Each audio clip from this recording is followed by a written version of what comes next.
Salut les collectionneurs et bienvenue sur Abaka. Aujourd'hui, on va revenir sur plein de nouveautés. On va commencer directement avec les news Dragon Ball du mois d'août et vous aurez d'autres vidéos qui couvriront du coup les sorties septembre, octobre, novembre, décembre parce que oui, l'actualité est super riche. Donc c'est parti tout de suite pour le mois d'août. La première grosse révélation de ce mois d'août qui vient tout juste de tomber, c'est que dans la collection des Dragon Ball Allies, donc si vous préférez cette gamme là, où on a déjà eu Piccolo Daimao, on a déjà eu Piccolo et Gohan, on a déjà eu Vegeta et Nappa, on aura cette fois le grand roi Cold, Korudo Daio, qui débarque dans cette collection. Ah, ça va être génial. C'est génial, mais j'ai un léger bémol. S'il vous plaît, faites quelque chose de différent de ce qu'on a déjà eu. On l'a déjà eu dans son trône avec, tu sais, sa main là, qui se tient le menton et tout machin. Faites un truc différent, voilà. Voilà, Tokyo Toys Festival. Bah, très personnellement, hein, je vais te dire un truc, j'y crois pas. Je ne crois pas que ça sera véritablement différent parce que la scène emblématique du grand roi Cold, c'est justement sa première apparition, c'est celle-là. Quand il est dans son siège dans le vaisseau spatial, je suppose que ça va imiter un peu du coup la Tokyo Toys Festival sortie il y a bien 15 ans maintenant, avec potentiellement, et là ce serait peut-être l'occasion d'avoir un Frieza à côté. La Tokyo Toys Festival, je rappelle que le Frieza n'est pas à côté seulement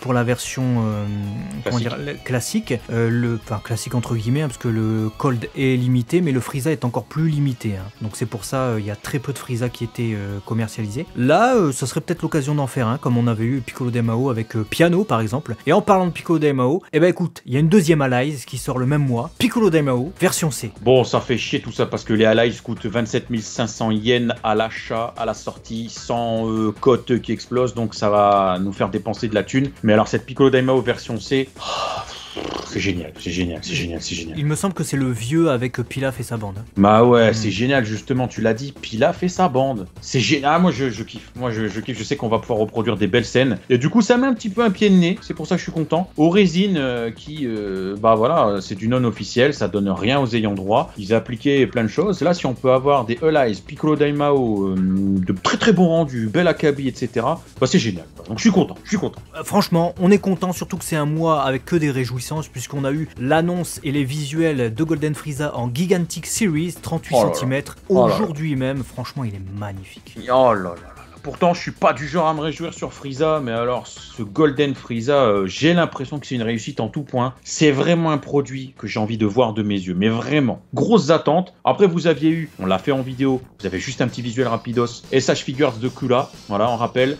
La figure 0 de Super Saiyan 3, Goku, Ryuken Bakurats, petit rappel aussi. Et il y a ta copine aussi qui va débarquer au mois d'août. Ouais, on n'avait pas eu l'occasion d'en parler en vidéo, c'est fort dommage, mais il y a la première Glitter and Glamours de Videl, franchement, qui était attendue mais depuis des années, puisqu'il tourne tout le temps autour des trois mêmes personnages, hein, finalement. Ouais. Bulma, numéro 18, Lunch. Enfin, Videl en Glitter and Glamour, je suis joie absolue. Et on a également la Solid Ageworks, je ne sais plus si on vous l'avait présenté en visuel, hein, mais vous avez de toute manière la photo qui s'affiche. Elle sortira donc en ce mois d'août. C'est la volume 2. Vous aviez eu la volume 1 qui était Goku, voilà, qui se tient le protège-poignet. On s'était dit pourquoi pas. Et vous avez du coup cette volume 2 qui n'est autre que Trunks, puisqu'il n'y a pas de perso, mais nous on a fouillé, on sait que c'est Trunks. Bah écoute, j'ai une préférence pour la forme normale, la forme Super Saiyan. Je la trouve dégueulasse. Enfin, du coup, voilà ce que j'ai à dire sur. Ah ouais. Moi j'attends de voir le produit final, mais c'est vrai que je la trouve un peu très waouh. Elle porte bien son nom, Solid Ageworks. Je le trouve un peu court sur pattes et solide, tu vois, dur sur ses appuis, quoi. Je la trouve pas fluide, cette figurine. C'est très bizarre de dire ça, mais peut-être que vous allez comprendre ce que je veux dire. Il a un palmier à la place des cheveux, c'est palmier banane, j'aime pas du tout. Enfin, j'ai droit, hein. Voilà, bien sûr. Pas, mais... Et on a une autre gamme également qui sortira pour terminer ce mois d'août, qui est annoncé déjà avec son volume 1, c'est les Cho Zenkai Solid. C'est le Goku repris du Daizenshu 6, tu vois, de Toriyama. Il y avait déjà eu une Ichiban Kuji de cette figurine, de ce Goku là, mais pour ceux qui n'ont pas pu faire la loterie, bah vous avez du coup la figurine qui sortira en prize au mois d'août. Voilà, et puis allez, on termine avec une petite peluche de Polunga qui devrait débarquer. C'est le petit bonus, c'est la petite réjouissance la gourmandise pour ce mois d'août. Franchement, très beau mois d'août, hein. Moi je suis extrêmement content, je me plains d'absolument rien, je suis trop content. Même la Solid Ageworks volume 2 de Trunks, je prends, allez. Je dirais des Trunks comme ça, il n'y en a pas. Allez, soyons fous. Il est content, donc j'espère que vous aussi vous êtes content. Dites-nous ça dans les commentaires, n'oubliez pas de vous abonner si ce n'est pas déjà fait, et on vous dit à très vite sur Abaka, la chaîne des collectionneurs. Allez, ciao.